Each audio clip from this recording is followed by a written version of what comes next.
Hello. On this edition of Commuter Connections, we'll learn what the Maryland Transit Administration is doing to make transit riders and the general public aware of upcoming public hearings on the future Express Bus Link service.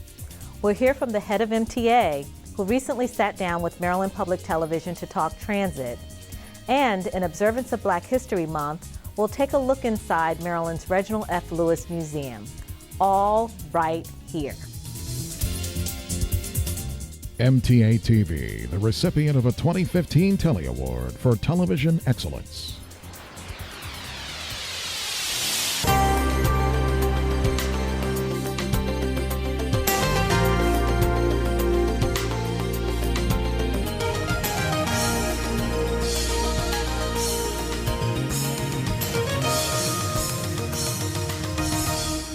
I'm Sandy Arnett. Welcome to MTA Commuter Connections. Governor Larry Hogan recently announced plans to completely revitalize and improve transit in Baltimore with the introduction of a proposed new plan called Baltimore Link. Public hearings soon will be held to discuss a very important part of this plan, namely Express Bus Link. MTA Director of Planning Kevin Quinn joins us with a look at this Express Bus Link service and what to expect at the public hearings. Hi Kevin, thank you for joining us today. Hi Sandy, thanks for having me. So Express Bus Link, now tell us a little bit about this service. Sure, so MTA today has 5 express buses in effect, in service. And it's really about taking riders from suburban areas to job centers downtown and in around the area. And as part of Baltimore Link, what we've done is we've proposed 5 new Express Bus Link routes that really connect these suburban job centers at the top, on the sides, and underneath the Beltway.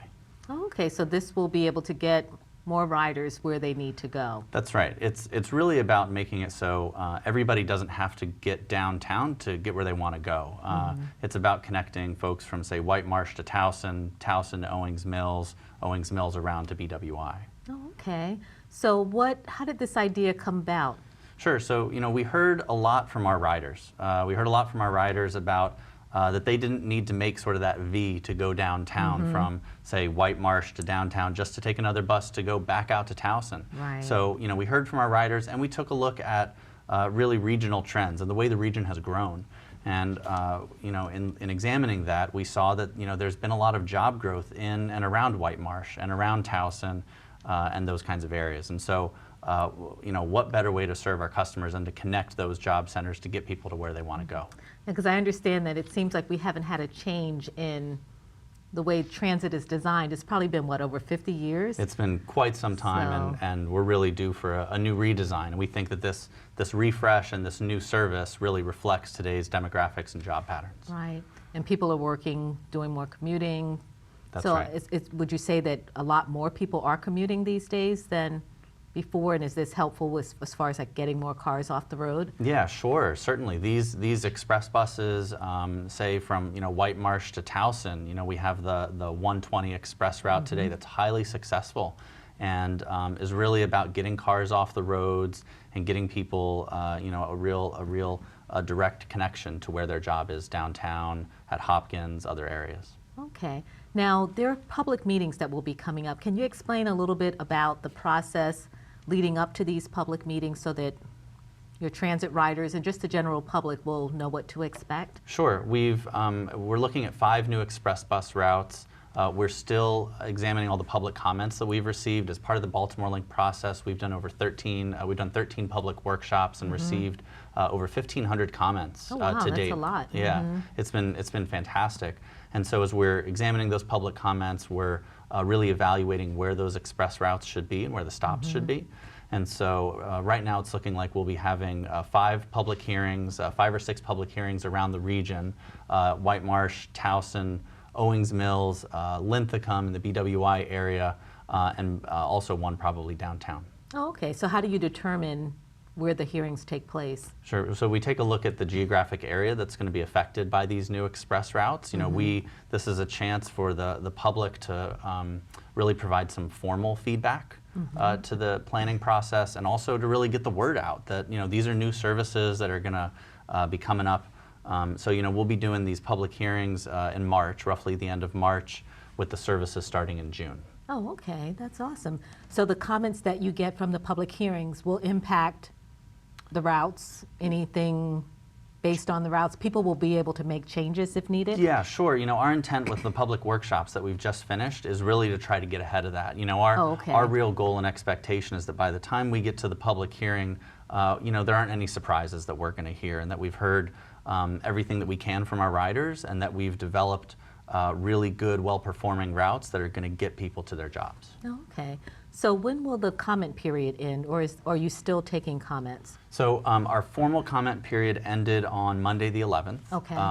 But we are still, MTA, we're always taking comments, and we're always evaluating our routes and our route structure, especially during this time of tremendous change for our transit system.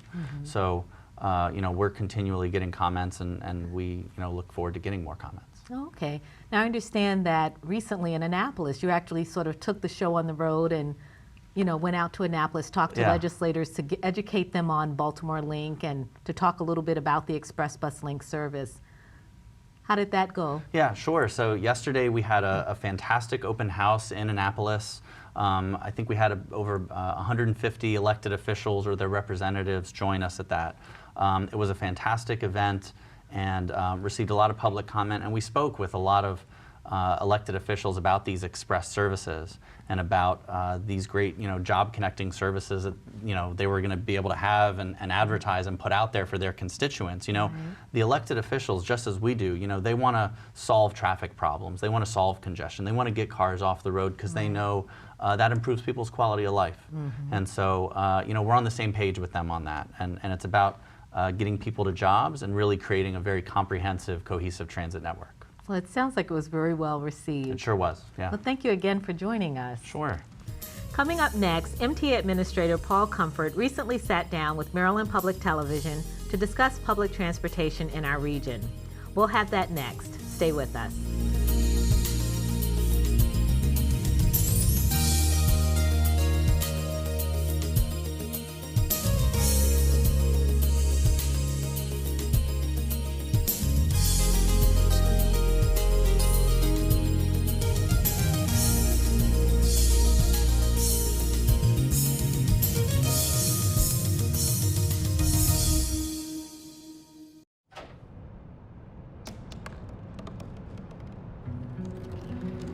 They said I couldn't dream.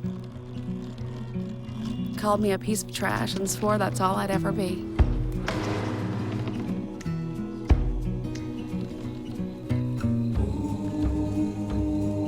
Said a bottle couldn't see the ocean.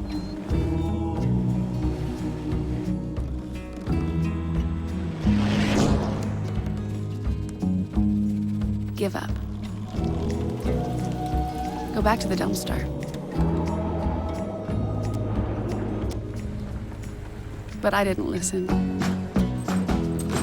I made my way.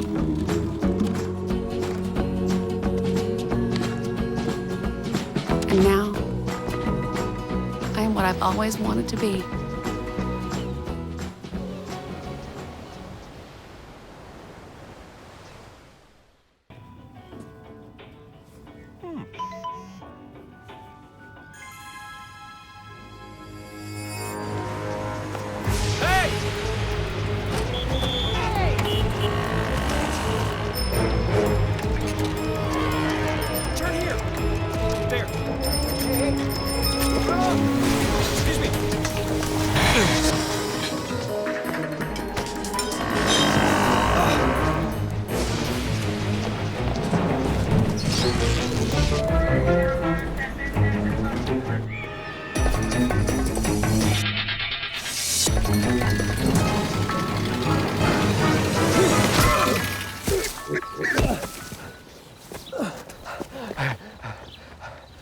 So, same time next week? Well, of course. Put away a few bucks, feel like $1 million. For free tips to help you save, go to Feed the Pig. Take a look under your bed.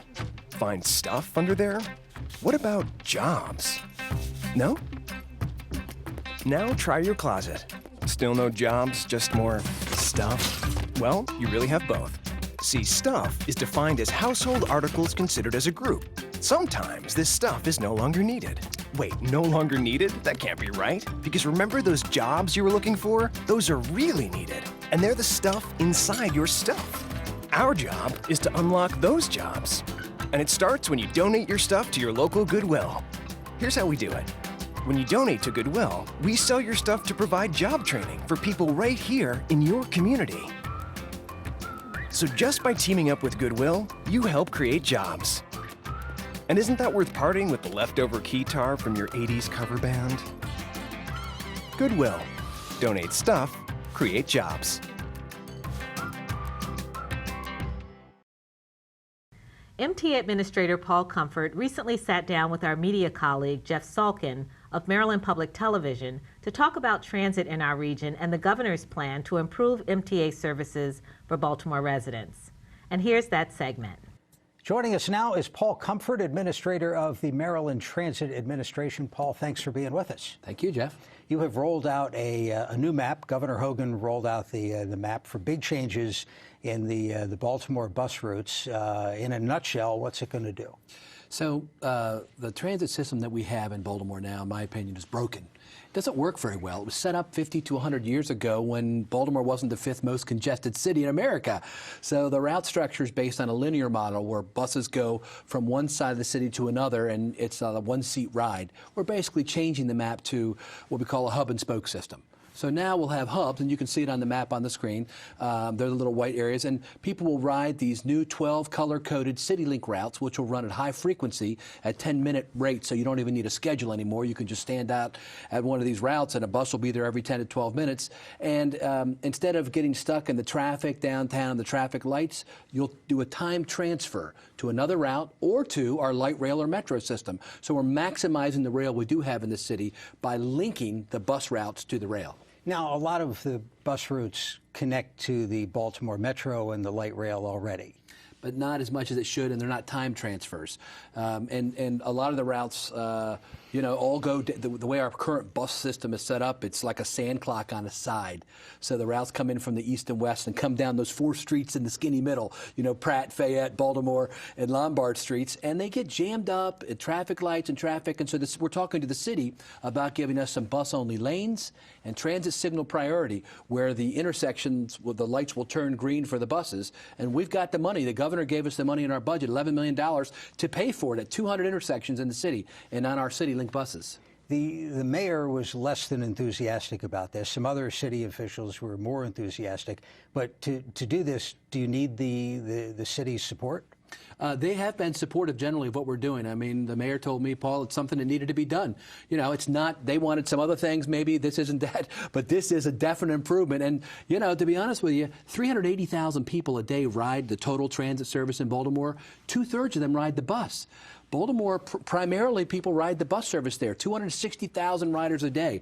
And so clearly, the bus service needs to run well. And when I got there in May, on-time performance was in the low 70s. We've got it up to the mid-80s now, which is about average for a city our size, but we want to make it even better. We want to give Baltimore a transit system it can be proud of. To what degree can you keep a system on time in, as you say, a congested metro area? Yeah, it's very difficult. So if we're able to get bus-only lanes in some of these major streets and the transit signal priority, and instead of having the bus run all the way through the city, now it stops at a hub and turns around, it runs better. We've tried it on a pilot program.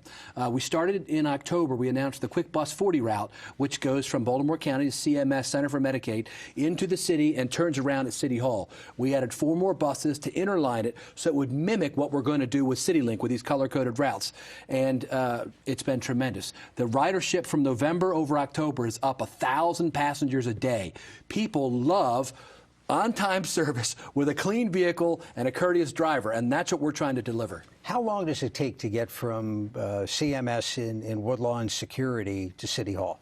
I think it's about 30 to 30 minutes, but I'm not 100% sure. I don't have that right in my head, right off the top of my head, yeah. But that's not terrible. No. And the routes that we have there now on Quick Bus 40 are coming every 10 minutes. And that's what this CityLink service will do. We'll have wrapped buses, color-coded routes. We're releasing all of our data to the app developer world. I did an app developer conference. So you'll have next bus, hopefully within the next 6 to 12 months, we'll have that as well. We're rewiring all of our buses with GPS satellite signal, which they have haven't had in the past, so you can see exactly where it's at. So we're kind of bringing the bus service from the 1980s into the 21st century. Even if this is the most brilliantly designed bus system, you're still changing almost everything about the old system, and you're going to make somebody somewhere unhappy because they'll be inconvenienced. Oh, that's right. I mean, tonight I was at a meeting with Senator McFadden. We had a community meeting. We had over 200 folks there, and they had questions, Why are you changing the numbers on the routes, We're changing it because people have known those numbers. Yeah. I mean, as you say, their whole lives. Right. And so, to make improvements, you've got to change things. And so we're actually developing a design system that we believe will really improve the reliability, the efficiency of the system. We're also adding new cleanliness measures. We're changing all the seats in the buses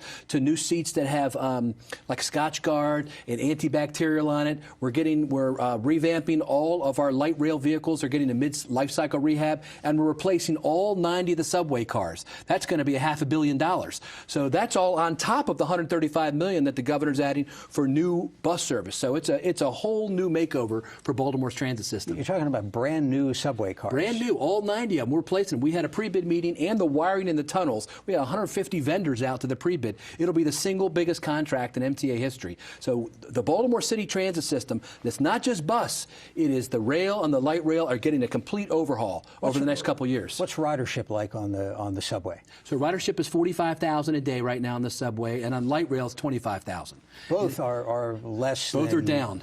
Yes. And less than original projections. Oh, absolutely, yeah. And our bus service is down 5% as well. So the services that are increasing are commuter bus, commuter train, and mobility, and bus, light rail, and metro are going down. So we're revamping them. We believe it's going to, like on the Quick Bus 40, ridership's up 1,000 passengers, 11% increase on that one route. Well, congratulations. Yeah. Let's grab a phone call. Baltimore City, this is Maggie. Maggie, thanks for the call. Go ahead. Hi, I am a rider of the number 19 bus for over 20 years now, and I am not from here, but I have never seen such rude drivers. Every rule in public transport in Baltimore pertaining to ridership has been broken. Eating, drinking, playing loud music, and the drivers apparently have no control over what happens. And when you go ask them, please, can you stop this person using filthy language, they are rude right back to you.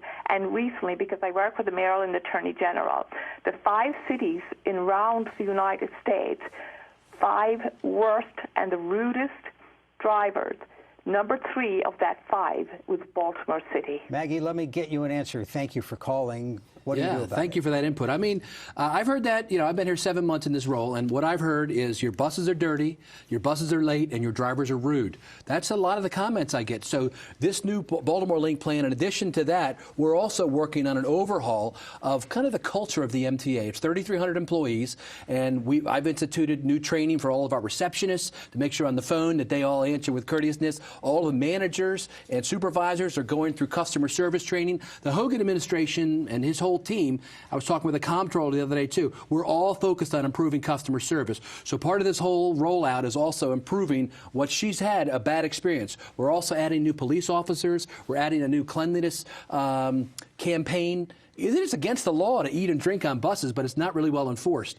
And so in the spring, we're going to do a new campaign on that as well as having folks out cleaning the buses en route. So when the buses come into these major hubs, instead of just waiting to the end of the day and clean them like after 18 hours on the road, we'll be sweeping them out and cleaning them during the day to keep them cleaner. I just have half a minute. What can you do about security? Big concern. It's apparently costing ridership on the D.C. metro system.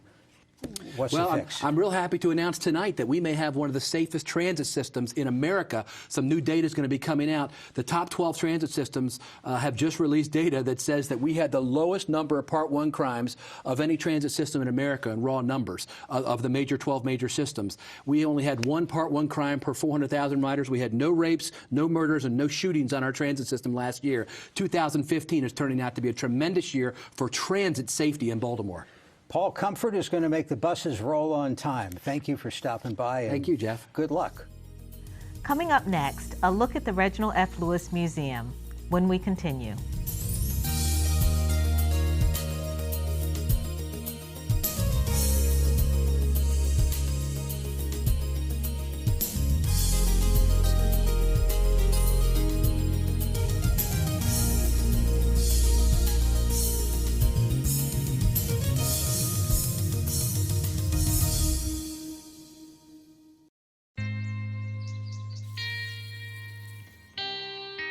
gonna wake up.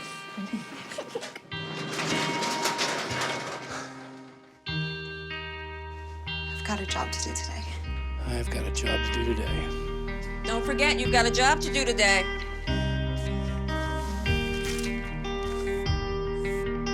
Hey, Mom. I got the job. Thanks.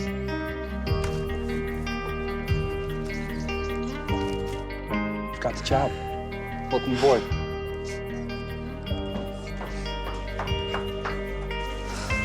Have a good first day at work, Mom. Your donations to Goodwill fund job training programs right in your community. Feels good to start fresh, right? Sure does. And like that, you're a job creator.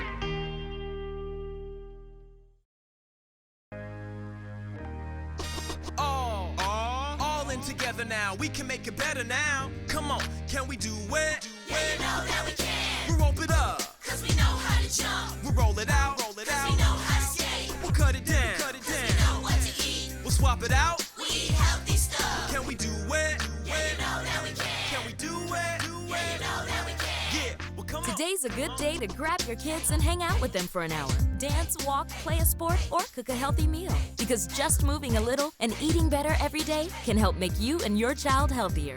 Can we do it? Yeah, you know that we can. We'll ball it up. Cause we know how to hoop. We'll mess around. Cause we know how to play. We'll drop it down. Cause we know how to dance. We'll veg it up. Veggie night and day. Can we do it? Yeah, you know that we can. All in together now. We can make it better now. Search We Can to find doable tips and activities that you can use every day to keep you and your kids healthy. So, I got this new family, and I don't know what it is about this one, but she can't seem to put down that toy all day long. Tap, tap, tap, tap. Oh, and she even talks to it. She talks to that more than she talks to him. What's up, bro? Nice shirt. Who's she talking to? Her mom? She talks to her mom a lot. February is, of course, Black History Month. As we focus on the history, contributions, and achievements of African Americans during this month, it's good to know there's a great resource in Maryland that houses this important information. It's the Reginald F. Lewis Museum. Helen Ewan, the museum's Director of Marketing, joins us with a look at what you'll find on a visit to the museum. Welcome, Helen. Thank you. Now, the Reginald F. Lewis Museum. Tell us a little bit about Reginald F. Lewis. He's a Baltimore native. He grew up in East Baltimore, and he's a graduate of Dunbar High School, and he went on to accomplish many firsts. He was famously the first person to be admitted to Harvard Law School without actually applying. And he went on to found the first African-American law firm on Wall Street, and he was the first African-American to head a billion-dollar company. And that's a company that he acquired and built into such a success. It sounds like he's done great things. With the naming of the museum, how did that come about that they were able to actually name the museum after him? It was his dream before his untimely passing to found a museum in his hometown dedicated to the accomplishments and contributions of African Americans, particularly African American Marylanders. This idea caught on in the state legislature, so with their support, along with other civic leaders, philanthropists, and numerous supporters, the museum opened its doors in 2005. Awesome. So tell us a little bit about what you'll see there.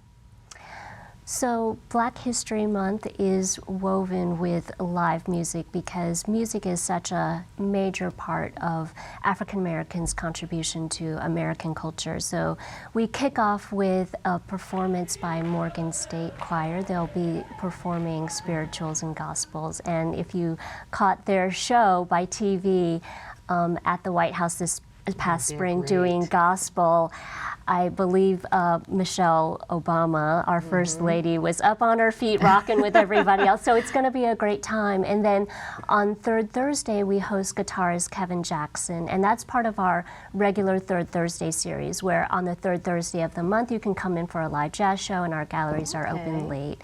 We close it out with Verizon Open House, which is a day of free admission. And again, that's a day of live performances. And then in between, we have interactive family programming and a film about the beginnings of hip-hop.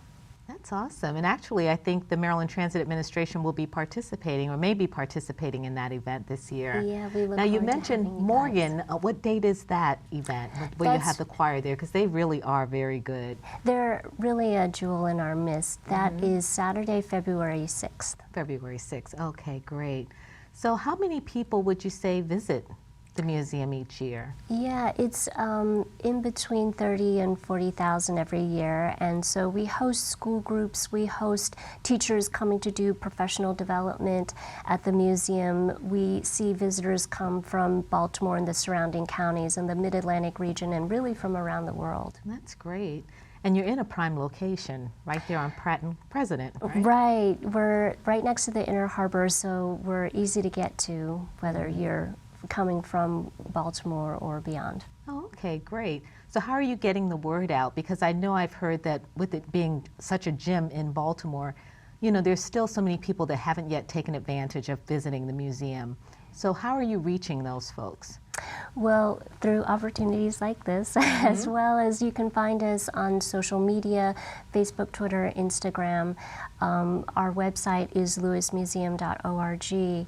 And we have really great community partners too that help us cross-promote. And then wonderful support from our local media too. Oh, okay, great. So what are, now with the exhibits you have, I think you have one that's permanent, a permanent exhibit, but then the other one would change out periodically. So how many exhibits do you normally feature during the course of a year? Anywhere from, right now we have 3 galleries, so each of those exhibits in those galleries will stay on view for 4 to 6 months. So right now in our permanent collection, that's open all year round, but within that we have a space with rotating exhibitions, and right now we're showcasing work by Maryland students, and that's part of our annual high school juried art competition. In our rotating gallery space, we're hosting work by the artist Rustar Rose, and she worked at the turn of the century, and she created portraits of some of the founding African American families of Maryland. So it's a really fascinating and revealing look at life of African Americans on the Eastern Shore at the turn of the century, which was so often relegated to the margins because of the severe segregation of the time. And then in our ground floor gallery, that is free and open to the public, we have photographs of Devin Allen. He's the young Baltimorean whose photographs of the Baltimore unrest landed on the cover of Time. And then became voted one of the top 10 2015 covers of Time magazine. That's awesome. So it sounds like it's a lot there to learn, to see and experience, and not just for African Americans, but for anyone who wants to come in and learn more. We really believe that anyone, regardless of your background, can connect to the stories of triumph, of feeling like an outsider. So we hope that when visitors come, they will connect to our common humanity and walk out knowing something that they didn't know before. Exactly. Now tell us, what are the hours and the days that you're open? We're open Wednesday to Saturday from 10 to 5 and Sunday 12 to 5. Okay, awesome. Well, hopefully we'll be seeing you at the museum real soon. And we hope to see you. Thank you. Thank you for joining us. Thanks for having us. That brings us to the end of another edition of Commuter Connections. Thanks for joining us. We'll see you next time.